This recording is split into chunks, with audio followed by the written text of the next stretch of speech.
ಇನ್ನು ಬೆಂಗಳೂರಿನ double decker ಫ್ಲೈಓವರ್ನ ಒಂದು ಭಾಗ ಅಷ್ಟೇ ಇಲ್ಲಿ ತನಕ ಸಂಚಾರಕ್ಕೆ ಮುಕ್ತವಾಗಿದೆ. ಮತ್ತೊಂದು ಭಾಗ ಆಗಿಲ್ಲ. ಜನವರಿ ಆರಂಭದಲ್ಲಿ ಸಂಚಾರಕ್ಕೆ ಮುಕ್ತ ಆಗುತ್ತೆ ಅಂತ BMRCL ಹೇಳಿತ್ತು. ಆದರೆ ಇನ್ನೂ 2-3 ತಿಂಗಳು ಹೆಚ್ಚು ಕಡಿಮೆ ಈ ಡಬಲ್ ಡೆಕ್ಕರ್ ಮತ್ತೊಂದು ಭಾಗ ಸಂಚಾರಕ್ಕೆ ಮುಕ್ತವಾಗೋದು ಡೌಟ್ ಅಂತ ಹೇಳ್ತಾ ಇದ್ದಾರೆ. ಕಾಮಗಾರಿನೇ ಇನ್ನೂ ಮುಗಿದಿಲ್ಲ. ಸಂಚಾರ ದಟ್ಟಣೆಯಿಂದ ಸಮಸ್ಯೆ ಆಗ್ತಾ ಇದೆ ನೋಡಿ. ಬೆಂಗಳೂರಿನ ವಾಹನ ಸವಾರರಿಗೆ big shock. Double decker flyover open ಆಗೋದು ಡೌಟ್. ಟಾರ್ಗೆಟ್ ರೀಚ್ ಆಗೋದಕ್ಕೆ ವಿಫಲವಾದ BMRCL. Ragigudda to silk board double decker ಫ್ಲೈಓವರ್ನ ಒಂದು ಭಾಗ ಸಂಚಾರಕ್ಕೆ ಮುಕ್ತ ಆಗಿದೆ. ಇದರಿಂದ ಟ್ರಾಫಿಕ್ ಸಮಸ್ಯೆ ಸುಧಾರಿಸಿದೆ. ಆದರೆ ಮತ್ತೊಂದು ಭಾಗ ಸಂಚಾರಕ್ಕೆ ಮುಕ್ತ ಆಗ್ತಿಲ್ಲ. ವರ್ಷಗಳೇ ಕಳೆಯುತ್ತಾ ಬಂದರು ಇನ್ನೂ ಸಂಚಾರಕ್ಕೆ ಸಾಧ್ಯ ಆಗ್ತಿಲ್ಲ.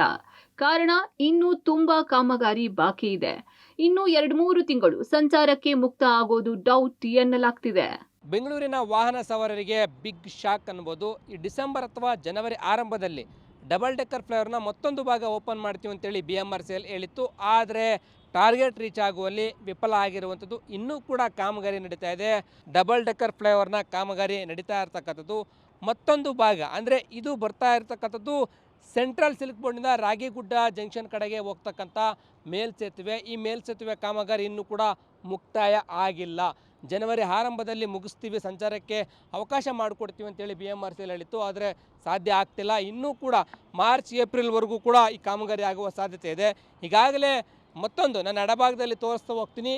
ಇದು ರಾಗಿಗುಡ್ಡದಿಂದ ಸೆಂಟ್ರಲ್ ಸಿಲ್ಕ್ ಬೋರ್ಡ್ವರೆಗೂ ಕೂಡ ಈಗಾಗಲೇ ಫ್ಲೈಓವರ್ ಸಂಚಾರ ಆರಂಭ ಆಗಿರುವಂಥದ್ದು. 3.36 ಕಿಲೋಮೀಟರ್ ಉದ್ದದ ಈ ಡಬಲ್ ಡೆಕ್ಕರ್ ಫ್ಲೈಓವರ್ನಲ್ಲಿ ಒಂದು ಭಾಗ ಮಾತ್ರ ಸಂಚಾರ ಆರಂಭ ಆಗಿ ವೆಹಿಕಲ್ಗಳು ಓಡಾಡ್ತಾ ಇದ್ದಾವೆ.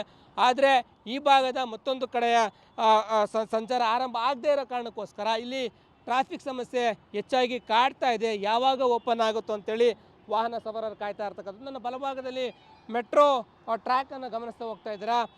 ಕೆಳಗಡೆ ಮೆಟ್ರೋ ಲೈನ್ ಹೋಗುವಂಥದ್ದು, ಮೇಲ್ಭಾಗದಲ್ಲಿ ಡಬಲ್ ಡೆಕ್ಕರ್ ಫ್ಲೈಓವರ್ ಮೇಲ್ಭಾಗದಲ್ಲಿ ವೆಹಿಕಲ್ಗಳು ಓಡಾಟ ಮಾಡುವಂಥದ್ದು.